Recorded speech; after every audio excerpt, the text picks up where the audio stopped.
और वंदे मातरम विवाद पर अमित शाह का बयान सामने आया है। कांग्रेस ने वंदे मातरम के 2 टुकड़े किए हैं। अमित शाह ने कहा है, कांग्रेस ने आपको बताया कि कल ही CWC की मीटिंग की थी, बैठक की थी और इसमें फैसला लिया था कि कांग्रेस शुरुआती 2 पैरा ही गाएगी। जिसके बाद केंद्रीय गृह मंत्री अमित शाह का बयान आया है कि कांग्रेस ने वंदे मातरम के 2 टुकड़े कर दिए हैं। वंदे मातरम पर लिए गए कांग्रेस के फैसले पर गृह मंत्री अमित शाह ने निशाना साधा है। उन्होंने कहा है कि कांग्रेस की कार्य समिति में बहुत ही आश्चर्यजनक फैसला लिया गया।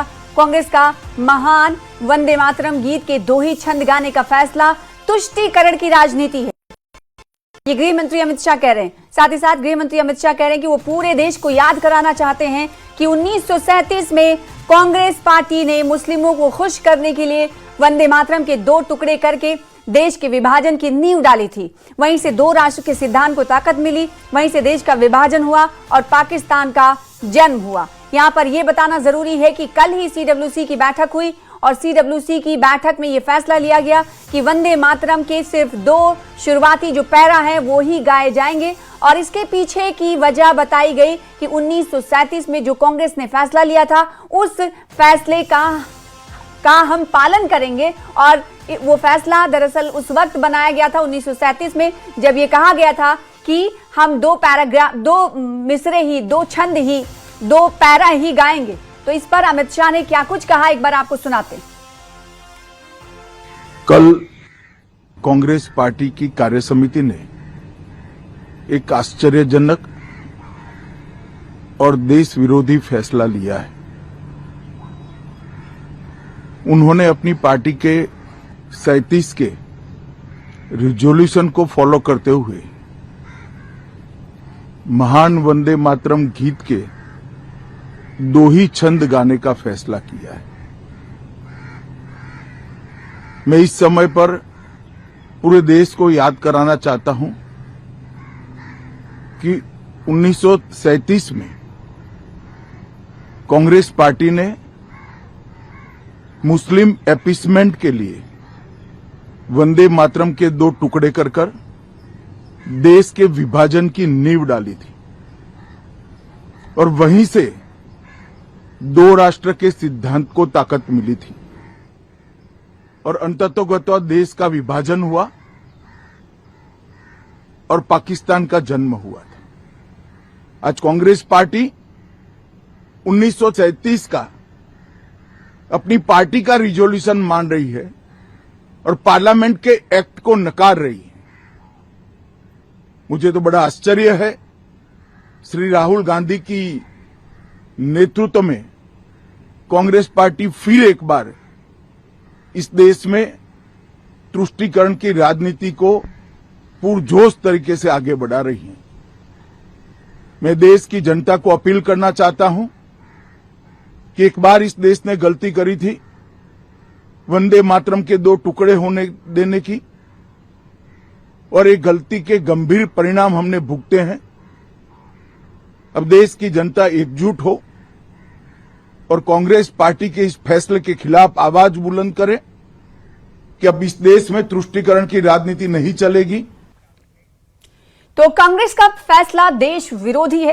कांग्रेस ने वंदे मातरम के 2 टुकड़े किए, कांग्रेस ने विभाजन की नींव रखी, कांग्रेस ने लाखों शहीदों का अपमान किया, कांग्रेस ने संसद से पास कानून को नकारा है, ये कह रही है बीजेपी। कांग्रेस के फैसले की निंदा बीजेपी करती है। कांग्रेस की 1937 वाली नीति नहीं चलेगी, ये अब से कुछ देर पहले आप सुन रहे थे कि केंद्रीय गृह मंत्री अमित शाह के जरिए ये कहा जा रहा था।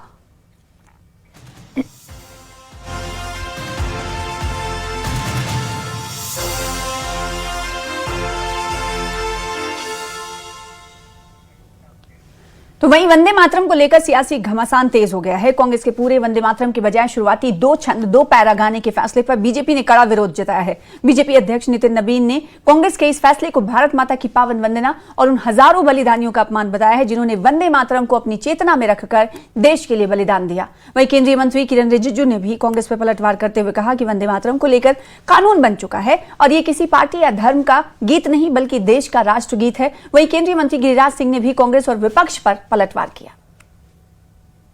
तो अब कानून भी बन चुका है और वंदे मातरम किसी पार्टी का किसी धर्म का गीत तो है नहीं, ये तो राष्ट्रीय गीत है। सबको पालन करना चाहिए और वंदे मातरम का महत्व को डिबेट, डिस्कशन और इस तरह के कंट्रोवर्सी में नहीं डालना चाहिए। सबको वंदे मातरम गाना चाहिए। 1937 में क्यों हुआ था? वही हुआ था जो अभी मुस्लिम लीग कांग्रेस बन गया है। अभी तो मुस्लिम लीग कांग्रेस बन गया है। मुस्लिम लीग के दबाव में ये बात हो रही है। आखिर हो क्यों नहीं?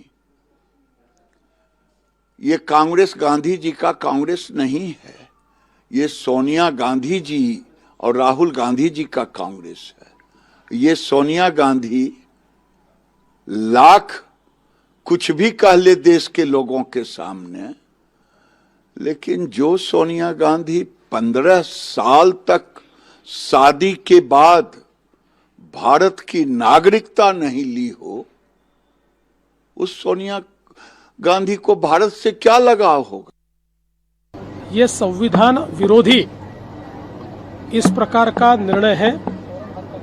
इसका कारण अब भारत में अंग्रेजों का राज नहीं है और भारत में स्वतंत्र भारत की संसद ने जो निर्णय लिया वो निर्णय संवैधानिक होता है और स्वतंत्र भारत के जो हमारी पार्लियामेंट है उसने लिए हुए निर्णय को हम नहीं मानेंगे, गुलामी की परंपरा को कायम रखेंगे। हम हमेशा कहते थे ये मानसिक गुलाम है, इन्होंने अपनी मानसिक गुलामी और संविधान की खिलाफत, ये दोनों चीजें इससे हमारे सामने प्रस्तावित हो। और कांग्रेस पर दिल्ली की सीएम रेखा गुप्ता ने भी हमला किया है। कांग्रेस ने वंदे मातरम काटना शुरू किया, ये सीएम रेखा गुप्ता कह रही हैं। साथ ही साथ कांग्रेस का फैसला वैचारिक गिरावट का प्रमाण दिखाता है। दिल्ली की सीएम रेखा गुप्ता ने कांग्रेस पर निशाना साधते हुए कहा कि कांग्रेस ने अब वंदे मातरम को भी वोट बैंक की कैंची से काटना शुरू कर दिया है। पहले रेखा गुप्ता कहती हैं कि अपमान किया गया, अब उसी सोच पर बाकायदा मुहर लगा दी गई। जिस वंदे मातरम ने स्वतंत्रता सेनानियों की रगों में राष्ट्रभक्ति का ज्वार पैदा किया, आज उसी से कांग्रेस की ये तिलमिलाहट उसकी वैचारिक गिरावट का प्रमाण है। तो सिर्फ केंद्रीय मंत्री नहीं बल्कि दिल्ली की सीएम ने भी कांग्रेस के जरिए लिए गए फैसले पर आलोचना की।